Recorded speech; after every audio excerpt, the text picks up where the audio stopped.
ٹنڈو لیار کی بات کرتے ہیں، جہاں تعلقہ چیمبر کے درجنوں علاقہ مکین 2 ماہ سے جمع برساتی پانی نہ نکالے جانے کے خلاف سڑکوں پر آ گئے ہیں۔ مظاہرین نے ڈپٹی کمشنر آفس سے گھیراؤ کر کے انتظامیہ کی نااہلی کے خلاف شدید نعرے بازی کی۔ نمائندہ نیوز ون طارق حمید عباسی مظاہرین کے ہمراہ موجود ہیں، انہی سے حوال جانیں گے۔ طارق حمید عباسی، کہیے گا کیا مطالبات ہیں ان کے؟ جی ناظرین، اس وقت میں موجود ہوں ٹنڈو لیار کے ڈپٹی کمشنر آفس کے باہر۔ تارکا چمبڑ کے علاقہ مکینوں کا دو ماہ سے بارش کا پانی نہ نکالنے پر ڈپٹی کمشنر آفس کے باہر درجنوں علاقہ مکینوں کا جو احتجاجی دائرہ موجود ہے۔ اس وقت احتجاج جو کر رہے ہیں، مزید ان سے بات چیت کرتے ہیں، اس حوالے سے ان کا کیا کہنا ہے۔ طارق بھائی، یہ جو دھرنا ہے آج تیسرا دھرنا ہے۔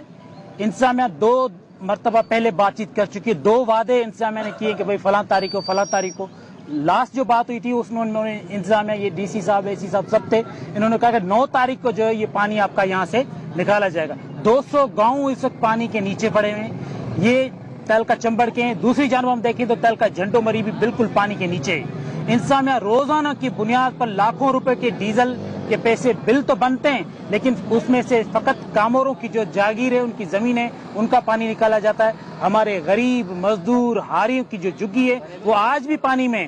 آج بھی غریب اور مسکینوں کے 14 بچے پیرسن جو ہے وہ وفات پا گئے۔ اس کی وجہ سے امیر کو کچھ بھی نہیں ہوا، گھر ڈوبا ہمارے ہاری مزدور کسان کا، امیر کو کچھ نہیں ہوا۔ ان کا بچہ اس وقت جس کے پاس کھانے کے لیے آٹا نہیں ہے، روٹی نہیں ہے، وہ ڈینگی کا جو علاج شکریہ طارق حمید ڈیٹیلز ساجھا کرنے کے لیے۔